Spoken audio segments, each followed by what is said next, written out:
Seja muito bem-vindo ao nosso 7º episódio da nossa leitura em Apocalipse, e hoje eu quero ler com você no capítulo 2, do verso 18 até o verso de número 29.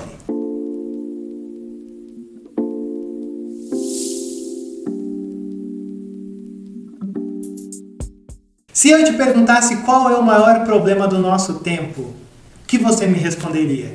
Eu responderia para você que talvez o maior problema do nosso tempo é que nós estamos vivendo um tempo de uma religião à la carte, ou uma espiritualidade à la carte. E o que eu quero dizer com isso? Nós somos todo dia bombardeados por uma enxurrada de conteúdos espiritualizados, teológicos, que envolve uma espiritualidade, que envolve uma religião.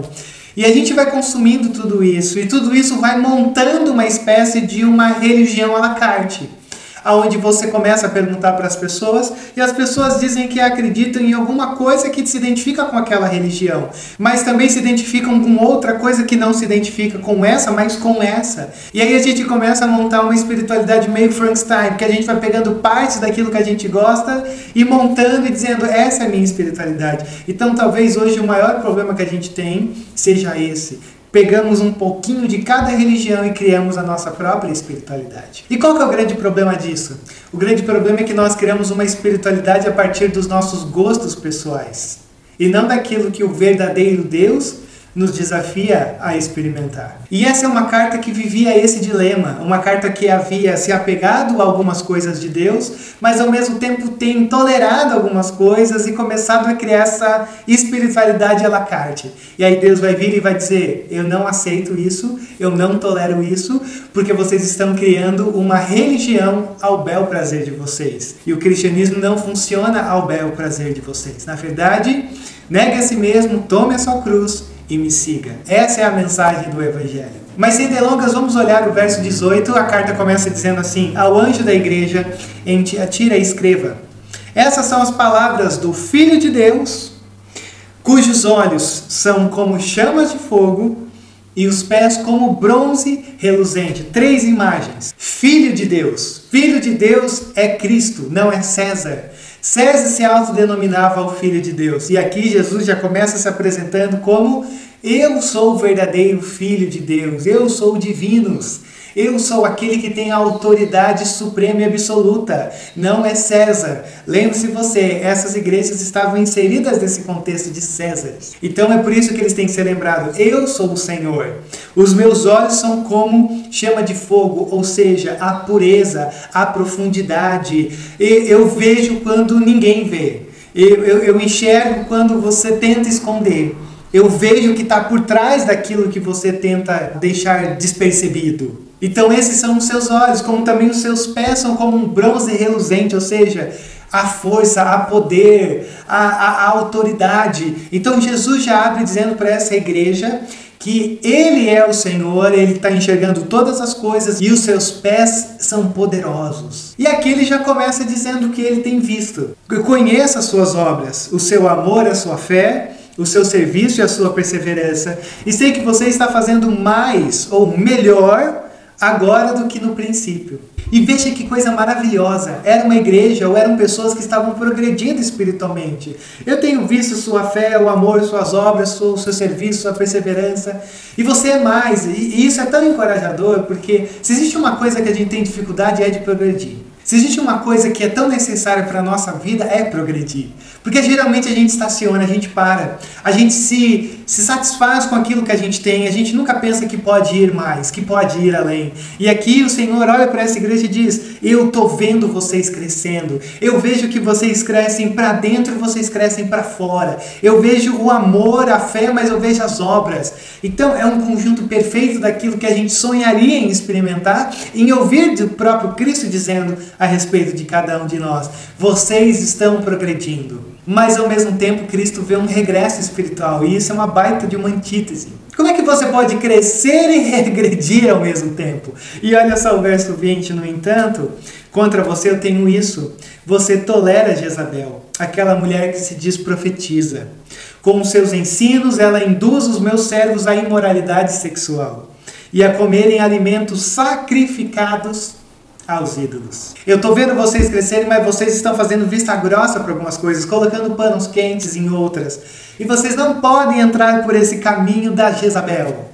E Jezabel é uma imagem muito conturbada do Antigo Testamento, daquele período de Elias.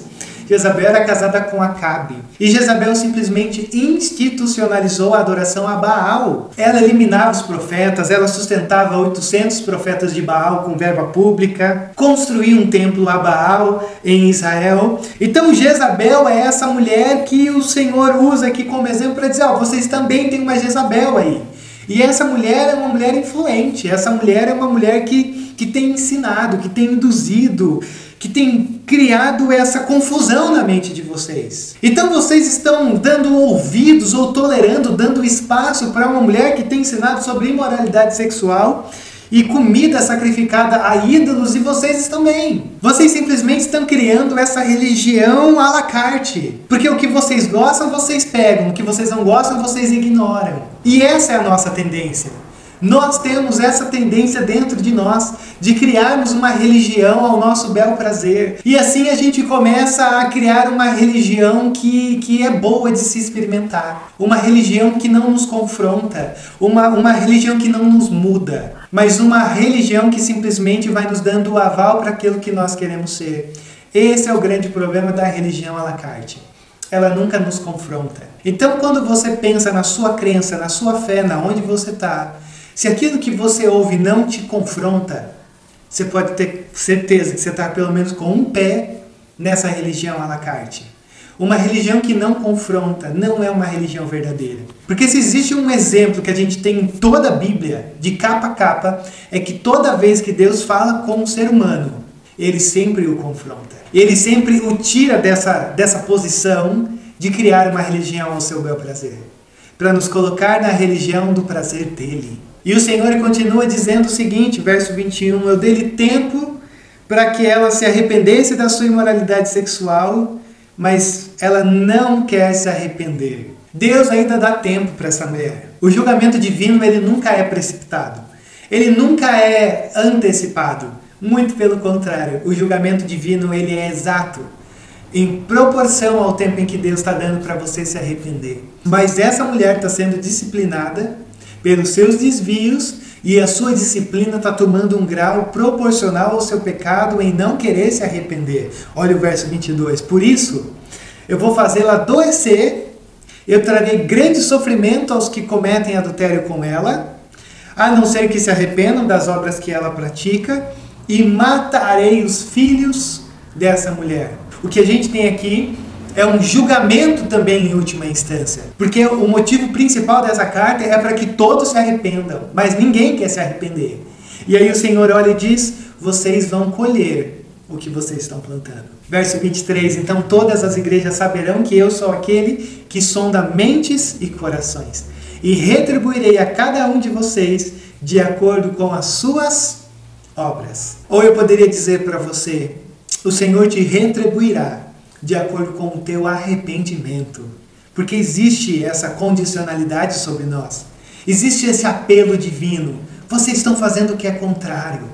Mas volte. Volte porque eu sou aquele que eu tenho um olhar como chama de fogo. Eu sou aquele que tem os pés reluzentes. Eu sou o Senhor. Consegue perceber porque o Senhor se apresenta assim nessa carta? Porque ele chega no coração da mensagem. Eu sou aquele que tem visto todas as coisas.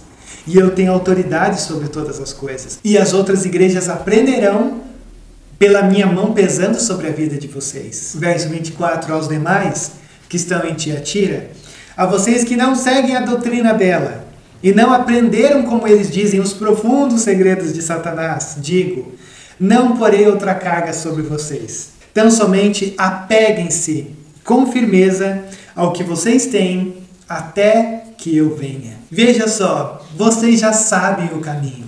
Vocês já conhecem. O grande problema de vocês não é que vocês não sabem. É que vocês sabem, mas vocês precisam se apegar àquilo que vocês sabem. Então se apeguem. Qual é o prazo? 5 anos, alguns meses, semanas? Não. O que o Senhor diz? Se apeguem àquilo que vocês já sabem até que eu venha. Ou seja, se apeguem àquilo que vocês já sabem até a morte de vocês. até um encontro com Cristo. Não se trata de pequenos prazos, mas que a tua vida seja uma vida de apego, de firmeza naquilo que você conhece, nos caminhos que você sabe que tem que seguir. Verso 26. Aquele que vencer e fizer a minha vontade, até o fim, darei autoridade sobre as nações. E ele as governará com um cetro de ferro e as despedaçará como a um vaso de barro. Eu lhe darei a mesma autoridade que recebi de meu Pai. Essa é a primeira promessa. Aqueles que estão prontos a vencer e aqueles que têm ouvindo o que o Senhor está dizendo, ele diz, vocês vão ter a autoridade que brota do meu Pai. A autoridade que eu tenho também estará sobre vocês. Nesse momento vocês estão sofrendo, mas não se iludam ou não se esqueçam de que quando nós nos encontrarmos com Deus, nós teremos a autoridade de julgar as nações com Ele. Nós estaremos escondidos nele. Nós estaremos do lado do verdadeiro Senhor. E o verdadeiro Senhor não é César. Então não se sintam intimidados. Pelo contrário, sejam ousados naquilo que vocês acreditam. Porque vocês terão autoridade suficiente para saber lidar com esses erros. Mas a segunda coisa que ele promete é: também lhe darei a estrela da manhã. Ora, a estrela da manhã é a pessoa de Cristo. Lá em Apocalipse 22, verso 26, diz que Cristo é a nossa estrela da manhã. E estrela da manhã também é uma imagem que você teria de um dos símbolos de Vênus. E toda essa coisa que poderia ser bem estranha para a gente hoje, mas que naquele tempo era cultural. E o símbolo de Vênus, esse símbolo da estrela da manhã, nada mais é do que um símbolo da vitória. Ou seja, o Senhor aqui está dizendo: eu também lhe darei a vitória. Vocês também são vitoriosos em Cristo. Então se apeguem a Cristo, se apeguem à pessoa de Cristo, porque Ele é a nossa garantia. Por isso que quando eu olho para essa carta, talvez o grande convite que a gente tem aqui é para você e eu não dicotomizarmos a vida em áreas. Geralmente a gente pega algumas áreas da nossa vida e a gente começa a aflorar algumas áreas e a gente começa a deixar outras áreas. E para mim isso é o grande problema da religião à la carte. A religião à la carte, ela te ensina isso. Você trabalha algumas coisas que você gosta, algumas coisas que talvez são mais fáceis, mas você deixa aquelas que te incomodam, ou você deixa aquelas que são mais difíceis. E essa é uma carta que diz para você e para mim: não é assim que funciona. O Evangelho, ele transforma o homem na integralidade do seu ser. Não vai existir 1 centímetro da tua vida e da tua história que o Senhor não diga: é meu. Isso significa que todas as áreas da nossa vida precisam ser passadas no filtro do Evangelho, que transforma quem somos e transforma tudo que somos. Então abandone os seus ídolos, ou abandone as religiões à la carte que você tem experimentado e se volte para o verdadeiro Evangelho, porque é nele que a gente encontra a nossa esperança.